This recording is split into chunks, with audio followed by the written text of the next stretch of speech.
Chers clients Pareto, bonjour et bienvenue pour cette nouvelle capsule vidéo Market News.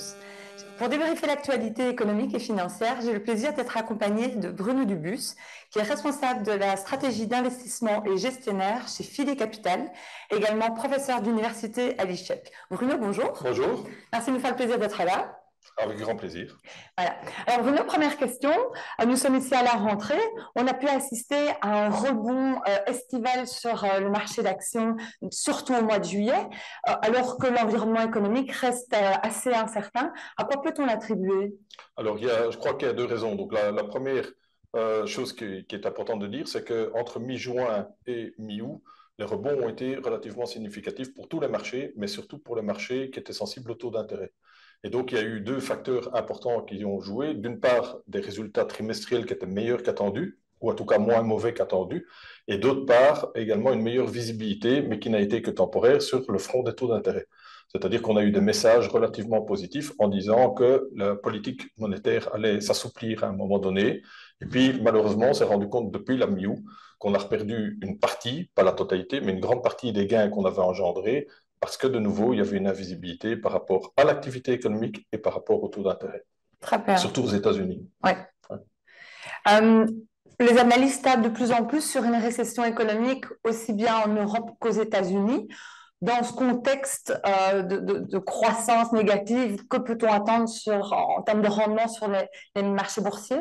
Alors, il y a deux messages à donner. Le premier message est que normalement, ce qu'on appelle une récession, c'est une décroissance de l'activité économique qui est exprimée par le PIB au cours de 2 trimestres consécutifs. Alors, on n'y est pas dans toutes les zones économiques du monde, mais aux États-Unis comme en Europe, on est au moins dans une récession technique. C'est-à-dire qu'on sait qu'on va vers une récession si on n'y est pas déjà, notamment aux États-Unis. Les marchés ont déjà très largement anticipé ça. Mais d'un autre côté, les marchés anticipent toujours le futur.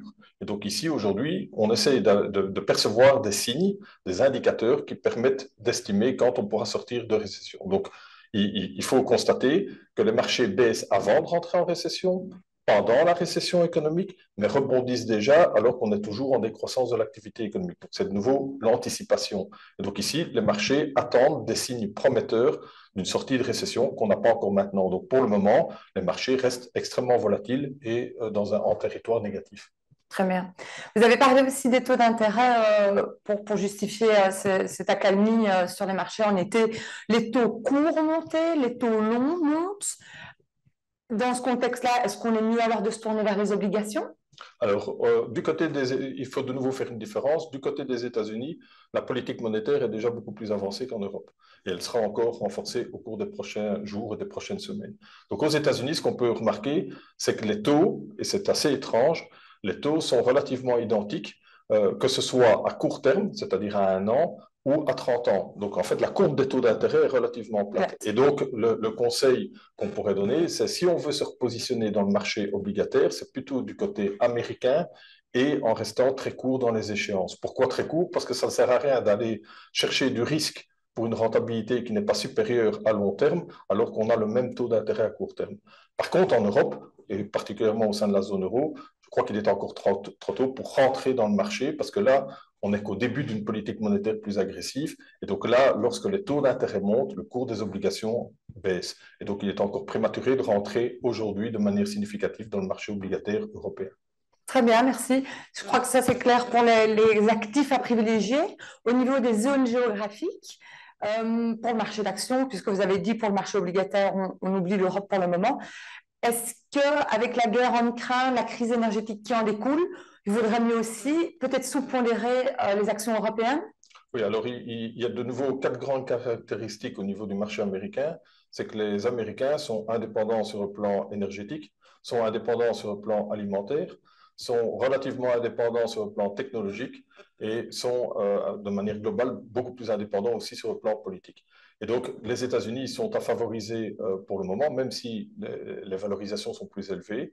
Par contre, le marché européen, il faut tenir compte de la réalité économique qui va être beaucoup plus délicate au niveau du pouvoir d'achat, notamment à cause des prix de l'énergie de manière globale. Et donc, si on privilégie les valeurs européennes, c'est de prendre des valeurs européennes qui ont une dimension internationale. À titre d'exemple, et ce n'est pas nécessairement un conseil d'achat maintenant, mais des titres comme AB InBev que tout le monde connaît, LVMH, etc., ce sont des niveaux de valorisation européens, mais avec une politique marketing et une politique de vente à l'échelle internationale qui permet de bénéficier de l'expansion économique le jour où elle est là à l'échelle mondiale. Oui, c'est ça. Très bien. Encore un dernier mot sur les zones géographiques. Je voudrais peut-être qu'on dise un mot sur la Chine qui déçoit en termes de performance, alors que quand on prend une carte du monde aujourd'hui, elle est la seule à tenir une politique monétaire accommodante, à baisser les taux d'intérêt. Ça devrait quand même produire des effets positifs, comme on a connu les années précédentes en Europe et aux États-Unis. Pourquoi ça ne fonctionne pas là-bas? Il faut savoir que la Chine est dans une situation extrêmement délicate. D'une part, il y a le Covid qui reste quand même une épée de Damoclès au niveau de l'activité économique de manière globale. Deuxième chose, c'est qu'il y a des gros problèmes également sur le plan climatique. Donc, il faut savoir que la Chine tire une partie de son énergie de l'énergie hydroélectrique avec la sécheresse qu'ils ont également, comme nous en Europe, mais ils sont handicapés par cela. En plus de ça, il leur manque d'eau pour produire leurs deux principales ressources naturelles qui sont notamment le riz et le soja. À côté de ça, il y a un gros problème sur le plan immobilier. Donc, l'immobilier représente entre 25 et 30% de l'activité économique, donc du PIB en Chine. Et tout le monde sait, avec l'affaire Evergrande, etc., qu'ils ont énormément de problèmes et qu'il y a un stockage beaucoup trop important au niveau immobilier. Ils doivent résoudre cette situation et donc ils sont obligés d'abaisser les taux d'intérêt pour essayer de relancer l'activité économique.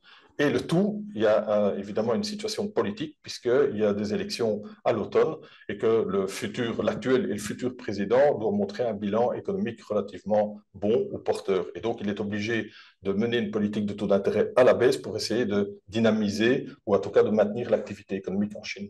Très bien. Écoutez, merci Bruno. Je crois que tout était bien clair, que les clients auront bien compris les différents aspects dont on a discuté. Quant à vous, je vous remercie aussi pour votre participation. Je vous souhaite une bonne rentrée et vous dis à très bientôt pour une prochaine vidéo.